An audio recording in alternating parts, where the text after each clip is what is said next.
నమస్కారం. న్యాయసేవ కార్యక్రమానికి స్వాగతం. ఇవాల్టి మన అంశం ఆస్తి హక్కులు న్యాయ సహాయం. ఈ అంశంపై సలహాలు సూచనలు అందించడానికి మనతో పాటు ఉన్నారు 4వ సీనియర్ సివిల్ జడ్జ్ రంగారెడ్డి జిల్లా కోర్టు ఏ నాగరాజ్ గారు, అలాగే న్యాయవాది శ్రీమతి వి అన్నపూర్ణాదేవి గారు. వారిచే విలువైన సలహాలు సూచనలు స్వీకరిద్దాం. జడ్జి గారు, ఒక వ్యక్తి తన స్వార్జితమైన ఆస్తిని తన వారసులకు కానీ లేదా వేరెవరికైనా సరే గిఫ్ట్గా ఇవ్వడానికి వీలుంటుందా? స్వార్జితమైన ఆస్తిలో ఒక వ్యక్తి తన వారసులకు కానీ మిగతా ఎవరైనా కానీ ట్రాన్స్ఫర్ చేయడానికి అవకాశం ఉంటుందండి. అయితే మమ్మడన్ లా ప్రకారం అయితే ఒక ముస్లిం వ్యక్తి తన ఆస్తిలో కానీ అతను 1/3 షేర్ మాత్రమే ట్రాన్స్ఫర్ చేయడానికి అవకాశం ఉంటుంది. ఈవెన్ తన స్వార్జితమైన ఆస్తి అయినా కూడా 1/3 షేర్ మాత్రమే ట్రాన్స్ఫర్ చేయడానికి అవకాశం ఉంటుంది. మిగతా 2/3 షేర్ మాత్రం తన వారసులకు ఇవ్వాల్సిన ఆవశ్యకత ఉంటుంది. అందులో మమ్మడన్ లాలో. హిందూ లాలో అయితే స్వార్జితమైన ఆస్తి ఎవరికైనా కానీ ఇవ్వచ్చు. ఏదైనా ఆశ్రమానికి కూడా ఇవ్వచ్చు, లేదు తన వారసులకు ఎవరికైనా కానీ చెందే విధంగా ఇవ్వడానికి ఒక్కరికి ఇవ్వచ్చు, లేదు ఇద్దరికి ఇవ్వచ్చు, లేదు ఒక్కరిని మాత్రం కంప్లీట్ గా తీసేసి తన ఒక్క వారసునికి మాత్రం ఇవ్వడానికి అవకాశం ఉంటుంది. ఒకవేళ ఎవరికి ఇవ్వకుండా చనిపోతే అప్పుడు పరిస్థితి అది మళ్ళీ మనకు వారసత్వ చట్ట ప్రకారం అందరికీ సమాన హక్కులు ఉంటాయండి. వాటిలో స్వార్జితమైన ఆస్తిలో కూడా కూతుర్లకి, కొడుకులకి, భార్యకి అందరికీ సమాన వాటా వస్తుంది. ఓకే, ఒక కాల్ తీసుకుందాం అండి. హైదరాబాద్ నుంచి లింగయ్య గారు. Hello hello hello sir. Lingaiah గారు నమస్తే అండి, చెప్పండి. నమస్తే అండి. నమస్తే అండి. నాకు 3 అమ్మాయిలండి. ఓకే. 2020లో మా భార్య హార్ట్ అటాక్ తో చనిపోయింది. మీ టీవీ వాల్యూమ్ తగ్గించండి లింగయ్య గారు. లింగయ్య గారు టీవీ వాల్యూమ్ తగ్గించండి, మ్యూట్ లో పెట్టేసేయండి. 3 అమ్మాయిలు అన్నమాట. 3 అమ్మాయిలు. ఓకే. అయితే ఆస్తి తీసుకున్నారు, నువ్వు ఆశ్రమంలో ఉండు అని చెప్పిండ్రు అన్నమాట. అంటే నేను ఒప్పుకోలేదు సార్. దానికి ఒప్పుకోకుండా నేను సొంతంగా ఇంట్లో వండుకొని తింటున్నా. ఈ ఆస్తిని ఇచ్చేసి నువ్వు ఆశ్రమంలో ఉండవంటే ఎందుకు ఉండవని మా బంధువులందరినీ నాతో మాట్లాడకుండా చేసిండు. తర్వాత ఇంకోటి ఏంటంటే ఒకసారి మా చిన్నాళ్ళు ఇంటికి పోతే నన్ను చంపేటందుకు కూడా వచ్చిండు అనమాట. అయితే నేనన్నా, నా ఆస్తులు మా భార్య పేరు మీద ఒక ఇల్లు, ఒక ప్లాట్ ఉంది, అది మీరు చేయించుకోండి, నేను చనిపోతే మరి ఎవరు చేస్తారో తెలియదు, ఎటు పోతుందో ఇవాళ రేపు బాగాలేదు కదా అని నేనంటే అట్లా చేయించుకోము, అవి చేయించుకుంటే మళ్ళీ నేను చదవాల్సి వస్తుంది అని నన్ను ఎంత టార్చర్ అంటే అంత టార్చర్ పెడుతుండ్రు. ఇంకొక తప్పు ఏం చేసిన అంటే, నేను ఒక ఆశ్రమంలో ఉన్నామే తీసుకొచ్చి మళ్ళీ నేను నా భార్యగా స్వీకరించి ఆమె కొంచెం ఆస్తి రాసి నేను బతుకుతున్నా సార్. నా అంతా నేను బతుకుతున్నాను. అయితే ఇప్పుడు దానికి ఏం చేస్తారంటే, నువ్వు ఆమె నిలవొట్టు, ఆమె అనాథ అన్నమాట. అయితే ఆశ్రమంలో ఉంటే తీసుకొచ్చి నేను ఆమెను వండి పెట్టేటందుకు ఉంచుకున్నా, ఆమె కూడా కొంచెం ఆస్తి రాసిచ్చిన, మ్యారేజ్ చేసుకున్నా. అంటే వాళ్ళకి అప్పటి నుంచి నన్ను చంపేద్దామన్న ఆలోచనలు ఉంది. ఏం చేయాలి సార్? దానికి నాకు తోస్తలేదు. ఒకసారి బాధ అనిపిస్తుంది, చనిపోవాలనిపిస్తుంది. ఏం చేయాలి? ఆస్తి తీసుకున్నారు, తీసుకుంటే అంత నేనున్న ఇల్లు కూడా తీసుకోండి, నా తర్వాత మీరే తీసుకోండి అంటే కాదంటారు. ఏం చేయాలి దానికి? ఎంఆర్ఓని అడిగితే మాకు సంబంధం లేదు, ఆర్డీఓ అంటారు. నేనేమో తిరగలేను, నా వయసు 72 ఏళ్ళు. ఏం చేయాలి, ఎవరికి పోవాలి అనేది ఒక ఆలోచన. ఈ ఆస్తి అంతా కూడా మీ స్వార్జితమా అండి? Hello, okay. లాయర్ గారు ఏం చేయాలంటారు ఇలాంటి పరిస్థితుల్లో? అంటే ముఖ్యంగా అది ఆస్తి తన స్వార్జితమా లేదా తన భార్య నుంచి, తన భార్య పేరు మీద ఉన్నటువంటి విషయం అతను మనకేం చెప్పట్లేదు, ఎవరి పేరు మీద ఉన్న విషయం చెప్పట్లేదు.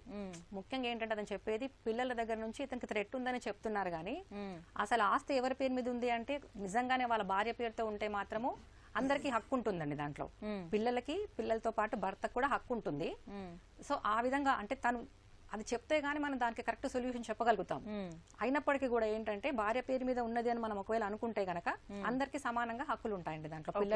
పిల్లలతో పాటు భర్త కూడా సమాన హక్కుల సంగతి అలా పెడితే ఇప్పుడు ఆయనకి 72 సంవత్సరాలు కదండి. ఈ 72 సంవత్సరాల వయసులో ఆయన చూసుకోవాల్సిన బాధ్యత పిల్లలకు తప్పకుండా ఉంటుందండి.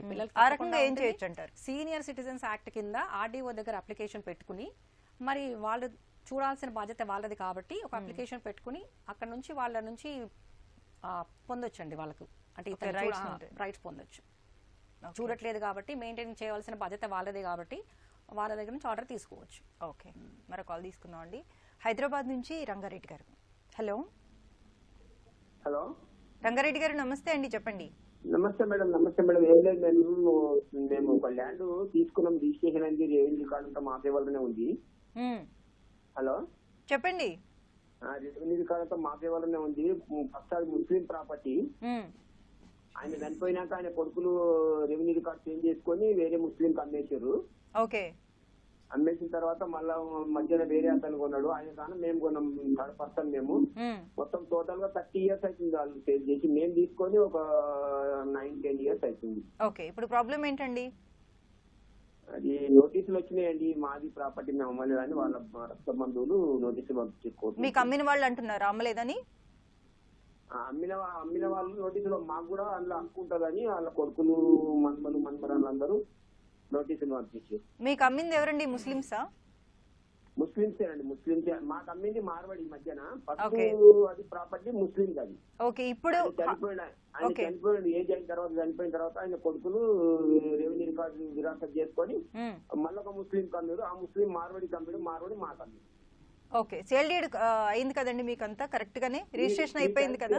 అంతా రిజిస్ట్రేషన్ అయింది, రెవెన్యూ రికార్డు మా చెవుల్లో ఉంది, పాస్బుక్ లు వచ్చినాయి, అన్ని వచ్చినాయి, రైతు బంధు వస్తుంది, లోన్ తీసుకున్నాము, దాని పొజిషన్ లో మేమే ఉన్నాము, బోర్ లోడ్ ఇచ్చినాము, మేము ఎప్పుడు సాల్వ్ చేసుకుంటున్నాం అండి, ఎంజాయ్ చేస్తున్నాము. ఓకే, ఇప్పుడు వాళ్ళ కొడుకులు వచ్చి ఆస్తి మాది అని వేశారు, కోర్టులో కేసు వేశారా? సైట్ కార్డుకి రాలేరు కానీ నోటీసులు పంపించారు. ఏం చేయాలి, ముస్లిం ప్రాపర్టీ స్టార్టింగ్ లో. ముస్లిం ప్రాపర్టీనే కానీ అక్కడి నుంచి మీరు కొనుక్కున్నారు కదండి, మార్వాడీస్ అని చెప్తున్నారు కదా? కొనుక్కున్నాం, మార్వాడి తాను కొనుక్కున్నాం. వాళ్ళు కూడా ముస్లిం ఇంకో ముస్లిం కొనుక్కున్నాడు. ఆ ముస్లిం మార్వాడి కమ్మాడు, మార్వాడి మా కమ్మాడు. ప్లస్ 3 సార్లు డాక్యుమెంట్ చేంజ్ అయింది. ఇప్పుడు ప్రస్తుతం మేమే ఉన్నామండి, అన్ని క్లియర్ టైటిల్ ఉన్నాయి కానీ వాళ్ళు నోటీసులు పంపించారు. మాకు కూడా హక్కు ఉంటుందంట అని. వాళ్ళు అప్పుడు పుట్టలేరు, అమ్మినప్పుడు మాకు కూడా ఏం తెలియదు. ఓకే, అర్థమైందండి జడ్జి గారు. ఈ ప్రాపర్టీ విషయంలో వాళ్ళు ఆస్తి మాది అని చెప్పి నోటీస్ పంపించినందున మాత్రాన ఏమి కాదండి. ఇప్పుడు ఒకవేళ ఆస్తి బదలాయింపు జరిగి అంటే అమ్మడం జరిగి దాదాపు 12 సంవత్సరాలు దాటింది అనుకోండి, వాళ్ళు ఆల్రెడీ ప్రాపర్టీ అమ్మేసి చాలా సంవత్సరాలు అయిందని చెప్తున్నారు మీరు. 9 సంవత్సరాలు అయిందండి. అంటే వీరికి మొట్టమొదటిగా ఇంకో వ్యక్తికి అమ్మడం జరిగింది, అక్కడ నుంచి ఇంకో వ్యక్తికి అమ్మడం జరిగింది. అదే అదండి, అదే మీకు మొట్టమొదటిగా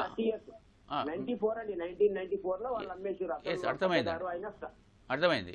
మీకు 30 సంవత్సరాలు అయింది కనుక వాళ్ళు ఒకవేళ వేసినా కూడా కాలాతీతం కింద కేసు కొట్టివేయడం జరుగుతుంది. అయినా ప్రాపర్టీ ఏ రకంగా అమ్మడం జరిగింది అనేది వాళ్ళు ప్రూవ్ చేసుకోవాల్సి ఉంటుంది. అంటే వాళ్ళకి ఏ రకంగా ఆస్తిలో హక్కు ఉంది అనేది వాళ్ళు ప్రూవ్ చేసుకోవాల్సి ఉంటుంది కనుక ఒకవేళ ప్రూవ్ చేసుకోవడానికి వాళ్ళకు కేసు వేసుకోవడానికి కూడా 12 సంవత్సరాలు దాటిపోయింది కనుక వేసుకున్నా కూడా కేసు చెల్లే అవకాశం ఏమి ఉండదు.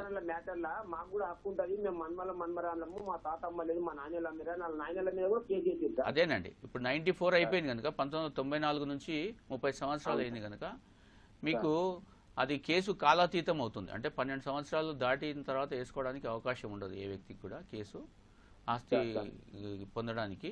మొట్టమొదటిగా బదలాయింపు జరిగింది 1994లో కనుక చెల్లడానికి అవకాశం ఏమీ ఉండదు. వాళ్ళు కేసు వేసినా కూడా నిలవడానికి ఏమీ అవకాశం ఉండదు. అయినా మీరు మీ అడ్వకేట్ గారిని సంప్రదిస్తే సరైన సలహా ఇవ్వడం జరుగుతుంది. మీరు అడ్వకేట్ గారిని సంప్రదించండి. ఇప్పుడు నోటీసు వచ్చింది కనుక మీరు దానికి సరిగా రిప్లై కూడా ఇవ్వడానికి అవకాశం ఉంటుంది. ఇవ్వాలండి, మీకు నోటీస్ వచ్చినప్పుడు రిప్లై ఇస్తే దాని ప్రకారం మీకు గ్రౌండ్స్ ఉంటాయి, స్పెసిఫిక్ గ్రౌండ్స్ ఉంటాయి. మీ అడ్వకేట్ గారిని సంప్రదించండి మీరు. మరి కాల్ తీసుకుందాం అండి. విశాఖపట్నం నుంచి సూర్యకుమార్ గారు. హలో. హలో, నమస్కారం అండి. నమస్తే అమ్మ, చెప్పండి. ఇప్పుడు మాకు చాలా ఆస్తి ఉంది కానీ మాకు పిల్లలు ఎవరు లేరు. ఓకే. ఇన్ కేస్ మీ ఇద్దరం పోయాక ఒకవేళ విల్లు రాయకుండా మీ ఇద్దరం పోతే ఆ ఆస్తి ఏంటి అవుతుంది? ఏమిటి అవుతుంది అది? ఎవరికి చెందుతుంది? ఓకే లాయర్ గారు. అమ్మా మీరు చెప్పినటువంటిది మీ స్వార్జితం అమ్మ ఆస్తి అది? అవునండి. మీ స్వార్జితం అంటే మీ పేరు మీద ఉందా, మీ భర్త పేరు మీద ఉందా ఆస్తి? మా ఇద్దరి పేర్ల మీద ఉంది.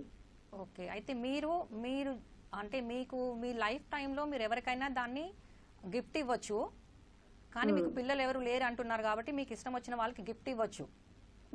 లేదు అంటే గనక మీ తర్వాత మీరు ఎలాంటి వీలునామా రాయకపోతే గనక మీ తర్వాత క్లాస్ 2 హెయిర్స్ కింద, అంటే ఇప్పుడు మీ భర్తకి కానీ మీ భర్త వైపు ఎవరైనా రక్త సంబంధికులు ఉంటే వాళ్ళకి చెందుతుందండి అది. అంటే క్లాస్ 2 హెయిర్స్ కి వస్తుంది అది. అంటే ఎంతమంది ఇప్పుడు మిగతా అన్నదమ్ములకి పిల్లలు అందరూ కలిపి దగ్గర దగ్గర 20 మంది ఉంటారు, అంటే అందరూ సమానంగా పంచుకోవాలి? సమానంగా వస్తుందండి. అంటే మీకు క్లాస్ 1 హెయిర్స్ ఎవరు లేకపోతే గనక క్లాస్ 2 హెయిర్స్ కి అది బదలాయింపు జరుగుతుందండి మీ తర్వాత. అంటే మీరు ఎలాంటి వీలునామా రాయకపోతేనే. మీరు గనక వీలునామా రాస్తే మా తమ్ముళ్ళ పిల్లలకి ఏమన్నా వెళ్తుందా? అంటే అది వీళ్ళ తర్వాత ఉంటుందండి. మీకు క్లాస్ 2 అంటే మీ బ్రదర్స్ కానీ మీ సిస్టర్స్ కానీ ఎవరైనా ఉంటే వాళ్ళకి హక్కు వస్తుంది. దాంట్లో హక్కు ఉందండి? ఉంటుందండి. సరే, అది కనుక్కుందామని. అసలు చాలా రోజుల నుంచి డౌట్, ఎందుకంటే వాటిని ఏమో వీలునామా రాయమంటే బద్దకిస్తున్నారు. మేము ట్రావెల్ ఎక్కువ చేస్తూ ఉంటాము, సో అందుకోసమని అసలు డౌట్ తీసుకుందామని. అంటే మీరు అలాంటప్పుడు మీరు ఇంకా ఒక అడ్వకేట్ ని సంప్రదించి ఒక వీలునామా రాయించుకోండి. మీకు రేపొద్దున ఇట్లాంటి డౌట్స్ అన్ని ఏమి ఉండకుండా ఒక వ్యక్తికి మీరు ఎవరికైనా ఇవ్వాలనుకుంటున్నారా, లేకపోతే అందరికి సమానంగా ఇవ్వాలనుకుంటున్నారా, ఆ విషయాన్ని మీరు తెలియజేసుకుంటూ ఒక వీలునామా రాయించండి. అది మీకు రేపొద్దున అందరికి ఎలాంటి ప్రాబ్లం రాకుండా ఉంటుంది కదా. అది అలా చేస్తే మీకు బెటర్. ఇంకా మరో కాల్ తీసుకుందాం అండి. ఒంగోలు నుంచి నాగేశ్వరరావు గారు. హలో సార్, నమస్తే.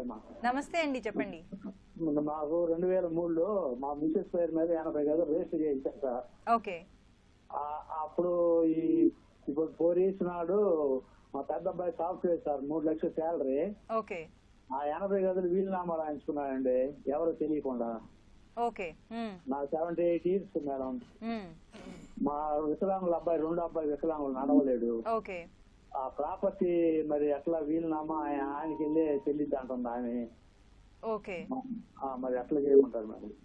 ఓకే జడ్జ్ గారు, నాకు 78 years. భార్యతో రాయించుకున్నారా, మీతో రాయించుకున్నారండి? వాళ్ళ భార్య దగ్గర నుంచి రాయించుకున్నారు. మీ భార్య ఉందా? ఉంది సార్. మీ భార్య ఉందా అండి? ఉంది సార్. ఉన్నప్పుడు మీరు వీలునామా క్యాన్సిల్ చేయొచ్చు, దాంతో ఇబ్బంది ఏం లేదండి. చేయనంటాం సార్. ఆ కొడుకే సపోర్ట్ చేస్తుంది, పెద్ద కొడుకి. Software sir. ఇప్పుడు ఆమెకి చెందిన ప్రాపర్టీ అయితే ఆమె వీలునామా ఎవరికన్నా రాయొచ్చు. మాకు చాలా సార్. మాకు మరి 78 years, ఒక అబ్బాయి వికలాంగుడు. అది కరెక్టే, కానీ ఆమెకి సంబంధించిన ప్రాపర్టీ అయితే, అంటే ఆమె తల్లి గారి నుంచి సంక్రమించిన ప్రాపర్టీ కానీ ఆమె స్వార్జితమైంది కానీ. తల్లిదండ్రులు కాదు సార్, నేను కొని ఆ పేరు పెట్టాను సార్. మీరు కొట్టారు కనుక మీరు ఆ రకంగా దావా వేయడానికి అవకాశం ఉంటుందండి. మీ బాబుతో వేయడానికి అవకాశం ఉంటుంది. అది ప్రాపర్టీ మా నాన్నగారు కొన్నది ప్రాపర్టీ, అది మా అమ్మ పేరున కనుక ఆమె రాసిన వీలునామా చెల్లదు అని మీరు ఒక సూటు దావా వేయడానికి అవకాశం ఉంటుంది. మీరు అంటే ఆయన తరఫున మీరు వేయచ్చు, లేదు అతన్ని పెట్టి మీరు జీపే తీసుకొని మీరు కూడా వేయచ్చు. మీరు అడ్వకేట్ గారిని సంప్రదిస్తే మీకు సరైన సలహా ఇవ్వడం జరుగుతుంది. ఒకవేళ మీరు అడ్వకేట్ను పెట్టుకోలేని స్తోమత లేకుంటే డిస్ట్రిక్ట్ లీగల్ సర్వీసెస్ అథారిటీ ఉంటుంది, అక్కడికి వెళ్ళి సంప్రదిస్తే వారు మీకు సరైన సలహా ఇవ్వడానికి అవకాశం ఉంటుంది. ఒక అడ్వకేట్ కూడా పెట్టడం జరుగుతుందండి. అదే చెప్తున్నాను కదా, ఇప్పుడు ఆమెది ఆస్తి మీరే కొని పెట్టిండ్రనంటే అది ప్రూవ్ చేయగలగాలి. ఇప్పుడు మీరు ఆమె స్వార్జితం కాదని మీరు ప్రూవ్ చేయగలిగితే ఈ బాబుకు ఆయనకు వచ్చే అవకాశం ఉంటుంది. అదే పర్వాలేదు. మీరు ఇప్పుడు మీ ఆస్తి మీరు సాధించి మీరు కొన్నారు కనుక మీ భార్య పేరున ఆమె స్వార్జితం కాదు, ఆమె వీలునామా చేయడానికి అవకాశం లేదని మీరు ఒక డిక్లరేషన్ సూటు వేసుకోవడానికి అవకాశం ఉంటుంది. ఆ వీలునామా చెల్లదు, అంతే అండి. మరో కాల్ తీసుకుందాం అండి. తిరుమల గారు హైదరాబాద్ నుంచి. హలో. హలో, నమస్తే మేడం. నమస్తే అండి, చెప్పండి. సార్తో మాట్లాడండి. సార్, మాది 10 సెంట్లు స్థలం సార్. అది మా తాతగారు ఆస్తి దాంట్లో కొంత, మా నాన్నగారు ఆస్తి దాంట్లో కొంత, ఇద్దరు కలిసి ఉన్నది. మా నాన్నగారు రిజిస్ట్రేషన్ చేయించుకోలేదు సార్. మా బ్రదర్ కి మాకు ఫిఫ్త్ రిజిస్ట్రేషన్ చేయించారు సార్. అప్పుడు బాగానే ఉన్నారు సార్. ఇప్పుడు ఏంటంటే నేను ప్రథమ కుమారుడిగా నాకు 2 గజాలు అదనంగా మీరు ఇవ్వాలి అని అంటున్నారు. ప్రథమ కుమారుడికి 2 గజాలు అదనంగా రాయటానికి ఆయన అడగటానికి హక్కు ఉన్నదా? అలా ఏముండదు, ఇద్దరికి సమానంగా ఉంటుందండి హక్కు, అంతే. Okay sir, okay. అట్లే ఆయన స్వార్జితమైన ఆస్తినా అండి? మా తాతగారిది కొంత ఉంది సార్, మా నాన్నగారిది కొంత ఉంది. ఆయన రిజిస్ట్రేషన్ చేయించుకోలేదు సార్. అదే మీ తాతగారి పేరునే ఉంది, సమానంగా రిజిస్ట్రేషన్ చేసి ఇచ్చారు. ఓకే. ఇప్పుడు ఏమంటున్నారంటే మా బ్రదరు, నేను ప్రథమ కుమారుడిగా మా నాన్నగారు 2 గజాలు ఇవ్వట్లేదు అనేసి నా మీద, మా నాన్నగారి మీద ఎలిగేషన్ తీసుకొస్తున్నారు. అది ఏం జరగదండి, అట్లేముండదు. అందరికీ సమానమైన హక్కులే, ఏముండదు. ఒకవేళ మనం మీ తండ్రి గారు కానీ మీ తాతగారు కానీ అతను ఎక్కువ అంటే అతనితో ఉండడము వల్ల నేను అతనికి 2 గజాలు అదనంగా ఇస్తున్నానని ఇవ్వడానికి అవకాశం ఉంటుంది, కానీ హక్కుగా పొందడానికి ఏమీ లేదు. అది స్వార్జితమైన. మా నాన్నగారిని కొంచెం ఆయనే 15 సంవత్సరాల నుంచి ఆయన చూస్తున్నారు సార్. అవునండి, ఇప్పుడు మీ తాతగారిది మీ నాన్నగారిది ఇద్దరిది అంటున్నారు జాయింట్ ఆస్తి. గిఫ్ట్ మీ పేరునే చేయించారు కదా డైరెక్ట్గా. అవును సార్, అవును సార్, ఇద్దరు సమానంగా చేసించారు. ఇద్దరు చేసినాక గిఫ్ట్ ఒకసారి యాక్సెప్ట్ చేసినాక అంటే మీరు పొజిషన్లో ఉన్నాక దాన్ని రివోక్ చేయడానికి అవకాశం లేదు. అంటే ఆ రోజు మాకు 2 గజాలు అదనంగా ఇవ్వలేదు, గిఫ్ట్ రిజిస్ట్రేషన్ చేసేటప్పుడు సంతకం పెట్టారు సార్.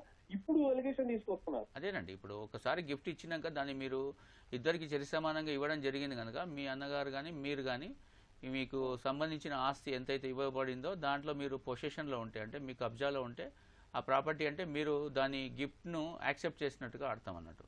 ఆ గిఫ్ట్ను రివోక్ చేయడానికి అవకాశం లేదు. ఈవెన్ ఇచ్చిన వ్యక్తికి కూడా రివోక్ చేయడానికి అవకాశం లేదు. ఎప్పుడు రివోక్ చేయొచ్చు అంటే అది ఫ్రాడ్యులెంట్గా గిఫ్ట్ తీసుకోవడం జరిగిందని ప్రూవ్ చేయగలిగితేనే గిఫ్ట్ క్యాన్సిల్ చేయడానికి అవకాశం ఉంటుంది. మా చెల్లి గారికి ఏమన్నా చెందుతుంది సార్? గిఫ్ట్ ఇచ్చినాక ఏమి ఉండదండి. గిఫ్ట్ ఇచ్చేయడం జరిగింది కదా, అది స్వార్జితమైన ఆస్తి కనుక గిఫ్ట్ ఇవ్వడం జరిగింది కనుక ఇంకా దాన్ని మళ్ళీ ఏమి రివోక్ చేయడానికి అవకాశం ఉండదు. Okay sir, thank you sir, thank you sir, thank you. Eluru నుంచి కుమార్ గారు. హలో. హలో, నమస్తే అండి కుమార్ గారు, చెప్పండి. నమస్కారం అండి. చెప్పండి. అది మా తాతయ్య గారికి ఒక ఇల్లు ఉందండి. ఓకే. అది మా తాతయ్య గారి పేరు మీద సగం, మా మామగారి పేరు మీద సగం పెట్టారండి. ఓకే. పెడితే ఆవిడ ఏం చేసిందంటే 4 కొడుకులండి, 2 కూతుళ్ళు. అయితే ఒక సగం మా మామగారి పేరు మీద ఉన్నది, మా 4వ కొడుకుకి మాకెవరికి చెప్పకుండా రాసేసింది. ఓకే. రాసేసి అది నా ఇష్టం, నా పేరు మీద ఉంది అని చెప్పింది. కూతురికి మాత్రం 50,000 డబ్బులు ఇచ్చింది. ఓకే. అయితే ఇప్పుడు ఈ రాసేసిన దాంట్లోంచి ఇప్పుడు యువతలు ఉన్న పోస్టులలో నుంచి ఆయనకి 8 గజాలు ఎక్స్ట్రా అయిపోయిందండి స్థలం. ఓకే. 4 ఆయనకి మరి ఇందులో కూడా వాటా ఉంటది కదండి, ఇదేమో తండ్రి పేరు మీద ఉంది. ఇప్పుడు ఇందులో నుంచి కూడా మంచి వాటా అడుగుతున్నారండి వాళ్ళు 4 వాళ్ళు. ఓకే. అయితే ఇప్పుడు మిగతా వాళ్ళు ఏం చేస్తున్నారంటే ఇంకొక ఆవిడ ఇప్పుడు ఈ రాయించుకున్న ఆయన చనిపోయాడండి. ఓకే. ఆ స్థలం మళ్ళీ వేరే వాళ్ళకి అందించారు. ఆయన వేరే వాళ్ళకి తనఖా చేసాడు, అది వాళ్ళకి మళ్ళీ వాళ్ళ దగ్గర డబ్బులు తీసుకున్న వేరే వాళ్ళు రాయించేస్తున్నారు. అది ఇప్పుడు ఇందులో నుంచి వాటా కావాలి కదా, మరి 4వ ఆయన కూడా మాకు ఇందులో కూడా ఉంటది వాటా అంటున్నారు వాళ్ళు. ఓకే. అంటే ఆయనకి చెప్పండి. ఇప్పుడు ఇందులో వాటా ఉంటుందంటున్నారు కదా, అందులో ఆస్తి ఎవరిదండి? స్వార్జితమైన ఆస్తినా ఆయనకి, లేకపోతే పూర్వీకుల నుంచి వచ్చిన ఆస్తినా? అంటే అది మామూలు స్థలం మాత్రం మా తాతగారి నుంచి వచ్చింది అనుకుంటండి. తర్వాత మేము పుట్టాక 40 సంవత్సరాలు అయింది అది కట్టి. స్థలం తర్వాత కట్టారండి అది. ఓకే. అయితే ఇప్పుడు ఈ 3వ ఆయన ఏమంటున్నారంటే మా మామగారిని చూస్తున్నారు కాబట్టి మేము 5 వాటాలు వేసి 5 వాటాలు వేసి మేము చూస్తాము, ఆ 2 వాటాలు 3 వాటాలు మేము తీసుకుంటాం అంటున్నారు. అంటే ఆయన చనిపోయాడు కదా ఒక ఆయన, 3 వాటాలు మేము తీసుకుంటాము, మిగతా 2 చెరుకో వాటా తీసుకోండి అని అంటున్నారండి. మళ్ళీ ఇప్పుడు మేము ఉన్న 3లో ఎవరు తీసుకున్నా 4వ ఆయన వాళ్ళు సంతకాలు పెట్టరేమో, వాళ్ళు పెట్టకపోయినా పర్లేదు అని అంటున్నారు. అలా కుదురుద్దండి, వాళ్ళు సంతకాలు పెట్టకపోయినా కుదురుద్దా తీసుకుంటానికి? ఓకే. ఇప్పుడు 4వ ఆయన తీసుకున్న ఆస్తి వాళ్ళ తల్లి గారికి సంబంధించింది అంతే కదండి? తండ్రి గారి ఆస్తిలో కూడా వీళ్ళు వాటా అడుగుతున్నారు. ఓకే. లాయర్ గారు. అమ్మ, మీరు చెప్పిన దాన్ని బట్టి ఇప్పుడు అతనికి ఆల్రెడీ వాళ్ళ అమ్మ పేరు మీద ఉన్నటువంటి ఆస్తిని ఇచ్చింది సగము. అవునండి. మిగిలిన సగం అయితే తండ్రి పేరుతో ఉన్నది కాబట్టి అతను ఎలాంటి ఏమన్నా వీలునామా రాశారు? అతను ఏమన్నా అట్లాంటప్పుడు ఏంటంటే వీలునామా రాయలేదు కాబట్టి అతనికి వారసులు అంటే భార్య పిల్లలు ఎంతమంది ఉన్నారో వాళ్ళందరికీ సమాన హక్కులు ఉంటాయండి దాంట్లో కూడా. అతనికి అది ఇచ్చినప్పటికీ కూడా ఇంకొక సగం అతనికి ఇచ్చినప్పటికి కూడా ఈ సగము తండ్రి పేరుతో ఉంది, అతను ఎలాంటి వీలునామా రాయలేదు కాబట్టి అతని యొక్క వారసులు అంటే భార్య, పిల్లలు అంటే కూతుళ్ళు, కొడుకులు ఎంతమంది ఉన్నారో వాళ్ళందరికీ సమాన హక్కులు ఉంటాయండి. దాంట్లో అందరికి సమాన వాటాలు వస్తాయి. ఆయన ఉన్నారా అండి ఇప్పుడు? ఉన్నారా? ఎవరండి? ఆస్తి ఉన్నారు. ఆస్తి ఎవరిదైతే ఉందో ఆయన ఉన్నారా ఇప్పుడు? చనిపోయారు. ఓకే, వీలునామా రాయకుండా చనిపోయారు కాబట్టి అందరికి సమాన హక్కులు ఉంటాయమ్మా. దాంట్లో వారసులందరికీ సమాన హక్కులు ఉంటాయి.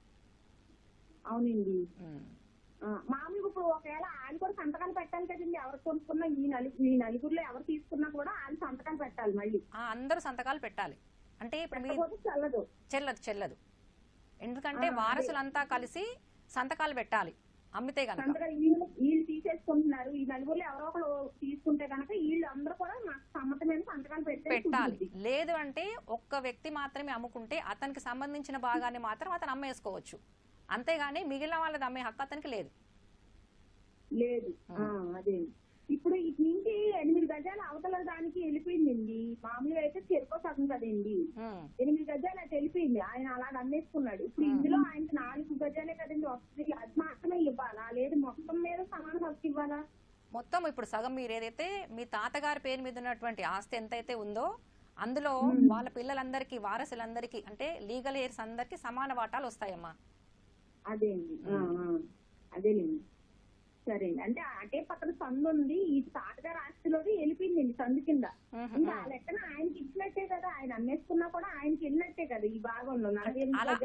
అలా ఏం జరగదండి. మీరు ఎందుకంటే డాక్యుమెంట్ ప్రకారంగా ఎంతైతే దాంట్లో ఏరియా ఉంటుందో అందులో అందరికీ సమాన హక్కులు ఉంటాయి. ఒకవేళ అతను అమ్మినా కూడా అతను చెల్లదు. ఆ అమ్మకం అనేది చెల్లదు. అవతల వాళ్ళకి అమ్మేసినా చెల్లదు అది. ఎందుకంటే అతనికి అమ్మే హక్కు లేదు కాబట్టి చెల్లదు అది. చెల్లదు. ఓకే అండి, థ్యాంక్స్ అండి. శంషాబాద్ నుంచి సుశీల్ గారు. హలో. సుశీల్ గారు నమస్తే అండి, చెప్పండి. నేను సుశీల కోడలండి. ఓకే. అత్తమ్మ వాళ్ళు ఈ షాద్నగర్ లో పొలం ఉందండి. ఆ స్థలము వీళ్ళు 6 మంది అక్క చెల్లెళ్ళు, 2 అన్నదమ్ములు. ఓకే. అత్తమ్మ వాళ్ళ అమ్మగారిది. ఓకే. అయితే వీళ్ళకి న్యాయపరంగా రావాల్సింది వీళ్ళకి ఇవ్వకుండా ఇంట్లోనే వీళ్ళ వేలి ముద్రలు తీసేసుకొని అన్నదమ్ములు మాత్రమే దాన్ని అనుభవిస్తున్నారండి. ఓకే. మిగతా 6 మంది సంతకాలు పెట్టారా అమ్మా? ఇంట్లోనే వీళ్ళకి తప్పుడు సమాచారం అట్లా మోసం చేపించి పెట్టించుకున్నారు. తర్వాత వీళ్ళు మాకు ఎంతో కొంత ఇయ్యండి అని ఫైట్ చేస్తే మీరు అందరు కలిసి రండి పెడతామని చెప్పేసి వాళ్ళు టైం ప్రాసెస్ చేస్తున్నారు, టైం వేస్ట్ చేస్తున్నారు కానీ ఇవ్వట్లేదు. ఇప్పుడు అత్తమ్మ ఏజ్ 61 సంవత్సరాలు. ఇప్పటికి కూడా ఈమె స్ట్రగుల్ అవుతూనే ఉంది. ప్రతిసారి వెళ్ళి అడగడం వాళ్ళని వాళ్ళు అంటే ఇవ్వకపోవడానికి ఏవో కారణాలు చెప్తున్నారు. ఓకే. మాకు ఏదైనా హెల్ప్. ఏ సంవత్సరంలో జరిగిందమ్మా ఇది ట్రాన్సాక్షన్? వేలి ముద్రలు వేయడం ఇదంతా ఎప్పుడు జరిగింది? ఎన్టీ రామారావు ప్రభుత్వం ఉన్నప్పుడు అంటే. ఓ, అప్పుడు జరిగిందా? ఓకే. జడ్జి గారు, మీరు ట్రాన్స్ఫర్ చేయడం జరిగింది కదమ్మా మీరు ఆల్రెడీ. అంటే మీరు అంటే ఏ రకంగా మీరు ఏలు ముద్రలు అంటే ఎక్కడైనా రెవెన్యూ ప్రొసీడింగ్స్? అదే అమ్మా, ఇప్పుడు అతని ఇప్పుడు అలాంటిది వేలిముద్రలు తీసుకున్నా కూడా రెవెన్యూ ఆఫీసర్స్ ముందు అంటే తహసీల్దార్ ముందు మ్యూటేషన్ చేసుకునేటప్పుడు మాకు ఎలాంటి అభ్యంతరం లేదు వాళ్ళ పేరు మీద చేయడానికి అని అన్నప్పుడు మాత్రమే అది వాళ్ళకు చెందడం జరుగుతుంది. మీకు అలాంటి ప్రొసీడింగ్స్ ఏం జరిగినాయి అనేది మీకు తెలియదు కనుక మీరు చట్టపరంగా అవకాశం ఉందమ్మా. మీరు పార్టీషన్ దావా వేసుకోవడానికి అవకాశం ఉంటుంది. అంటే మీ అత్తగారి తల్లిగారు అంటున్నారు కనుక మీ అత్తగారి తల్లిగారు లేకుంటే ఆమె ఏ రకమైన డాక్యుమెంట్ రాయకుండా ఆమె చనిపోయి ఉంటే మీరు ఆస్తిలో హక్కు అడగడానికి అవకాశం ఉంటుంది. అది వారి మీద బాధ్యత ఉంటుంది. లేదు ఇది మాకు వాళ్ళు ఆల్రెడీ రాసిచ్చారు, రిలింక్విష్మెంట్ చేశారు వాళ్ళ హక్కుల్ని. మీ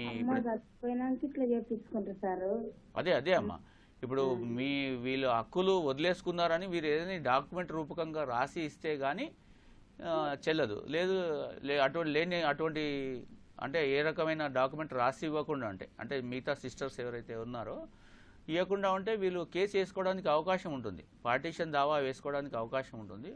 పార్టీషన్ దావా మేము ఇంకా ఇప్పటికీ మేము వాళ్ళతో పాటు సమానంగా ఆస్తిని అనుభవిస్తున్నామని ఒక ధృవీకరణ ఇస్తూ మీరు కేసు వేసుకోవడానికి అవకాశం ఉంటుంది.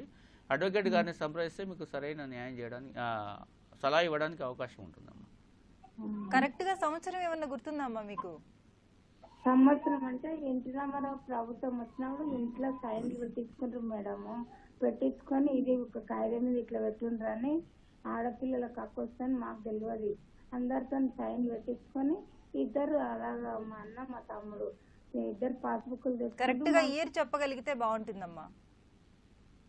ఎందుకంటే 85, 86లోనే మనకు ఒక చట్టం వచ్చింది, ఆడపిల్లలకు కూడా సమాన హక్కు ఉందని. మరి అంతకు ముందే మీరు సంతకాలు పెట్టినట్టుంటే మాత్రం మీకు ఎలాంటి హక్కు రాదు, అంతే కదండి? అంటే అది మనం కేసు కాయిదాలు చూస్తే కానీ సరిగ్గా చెప్పలేకపోతున్నారు. కనుక మీరు అడ్వకేట్ గారిని సంప్రదించండి అమ్మా. ఇప్పుడు మీరు అది కేవలం నోటి మాటగానే చెప్తున్నారు, డాక్యుమెంట్ రూపకంగా లేదు కనుక మీరు వెళ్ళి అడ్వకేట్ గారిని సంప్రదిస్తే కేసు వేయడానికి అవకాశం ఉంటుంది. అంటే మీరు ఇప్పుడు మేల్ మెంబర్స్గా వాళ్ళ పేరున ప్రాపర్టీ ఉన్నా కూడా మేమంతా కలిసి అనుభవిస్తున్నామని మీరు చెప్పడానికి అవకాశం ఉంటుంది. మేము దాంతో వాళ్ళతో పాటు సమానంగా ఆస్తిని అనుభవిస్తున్నామని చెప్తే మీ అడ్వకేట్ గారు మీరు దాని ఒక దావా వేసి మీకు ఆస్తిలో హక్కు ఏమన్నా ఉంటే ఇవ్వడానికి అవకాశం ఉంటుంది, పోరాడడానికి అవకాశం ఉంటుంది. ఒకవేళ వాది వాళ్ళ మీద బర్డెన్ ఉంటుంది, ఏంటంటే వాళ్ళు హక్కులన్నీ వదులుకున్నారు, మాకేం అక్కర్లేదని వాళ్ళు రాసిచ్చారని వాళ్ళు ప్రూవ్ చేయడానికి అవకాశం వాళ్ళ మీద ఉంటుంది బాధ్యత, మీ అన్నదమ్ముళ్ళ మీద. కానీ మీకు ఆస్తిలో హక్కు పొందడానికి అవకాశం ఉంది. మీరు ఒకసారి అడ్వకేట్ గారిని సంప్రదిస్తే సరైన సలహా ఇవ్వడానికి అవకాశం ఉంటుంది. మీరు ఏదైతే చెప్తున్నారో అది కేవలము నోటి మాటగానే చెప్తున్నారు, డాక్యుమెంట్స్ ఏవి ఇక్కడ మీకు లేవు, పూర్తి సమాచారం వీళ్ళ దగ్గర కూడా లేదు కనుక. ఉండే సార్ అప్పుడు షాద్నగర్ మాబ్నగర్ కిందకి ఉండే, ఆ ఊరి దగ్గరనే అసలు పాల సంఘం అని ఉండే, దాని దగ్గరనే ఉండే. ఇట్లా మాకు తెలియకట్లో ఇట్లా సైన్లు పెట్టించుకొని. అవునమ్మా, మీరు ఏ కాయిదాల మీద సంతకం పెట్టినని మీకు తెలియదు కదా, అవి వాడినరా వాడలేదా అనేది కూడా మీకు తెలియదు కనుక మీరు వెళ్ళి అడ్వకేట్ గారిని సంప్రదించండి, వాళ్ళు చూస్తారు. మాకేమో చదువు రాదు, ఇట్లా చేసిండ్రు. పర్వాలేదు, ఇప్పుడు అందుకొరకే ఒకవేళ మీరు అడ్వకేట్ని పెట్టుకునే స్తోమత లేదనుకోండి, లీగల్ సర్వీసెస్ అథారిటీకి ఉంటుంది, జిల్లా లీగల్ సర్వీసెస్ అథారిటీ, లేదా షాద్నగర్లో మండల్ లీగల్ సర్వీసెస్ అథారిటీ ఉంటుంది, అక్కడ చైర్మన్ గారు ఉంటారు. వాళ్ళు వెళ్ళి మీరు అక్కడ అప్లికేషన్ ఇస్తే వాళ్ళు మీకు సరైన సలహా ఇవ్వడము లేదో న్యాయవాదిని నియమించడం కూడా జరుగుతుంది. మరి కాల్ తీసుకుందాం అండి. గుంటూరు నుంచి పూర్ణచంద్రరావు గారు. హలో, గుడ్ మార్నింగ్ అమ్మా. గుడ్ మార్నింగ్ అండి, చెప్పండి. Good morning sir. Good morning. Good morning అండి. Good morning sir. నేను 2012లో నేను గుంటూరులో ఒక 2-3 స్థలాలు రిజిస్ట్రేషన్ చేయించుకున్నాను సార్. అది నా పేరు మీదే. చెప్పండి. అయితే ఏమైందంటే 2020లో అది నాకు జస్ట్ బై వెహికల్ అది మిస్ అయింది సార్. అది అయితే నేను పోలీస్ స్టేషన్ లో కంప్లైంట్ ఇచ్చి నేను డాక్యుమెంట్స్ తీసుకున్నాను సార్. నేను అది అంటే పోయినట్టు నేను పోలీస్ కంప్లైంట్ తీసుకున్నాను సార్. అయితే వాళ్ళు వేరే 2022 వేరే వాళ్ళు దాన్ని ఫోర్జరీ చేసి కోర్టుకి వేశారు సార్. అది నా సంతకాలు ఫోర్జరీ చేసి ఆ దొరికిన వాళ్ళు మరి ఎవరో అది కోర్టుకి వేశారు సార్. అది ఏం సార్ దాని గురించి ఏం సార్? దానికి మీరు సివిల్ దావా వేసుకోవచ్చు అండి, డిక్లరేషన్ సూట్. దావా వేసాను సార్ ఆల్రెడీ. 2022 అది కేసు నడుస్తుంది కనుక అక్కడ మీరు డిక్లరేషన్ సూట్ వేసుకుంటే మీకు సంబంధించి మీరు మొదట కొన్నారు కనుక మీది సంతకం ఫోర్జరీ చేశారని చెప్తున్నారు కనుక అది అదే అండి. దానికి సంబంధించి మీరు క్రిమినల్ కేసు కూడా వేసుకోవడానికి అవకాశం ఉంటుంది.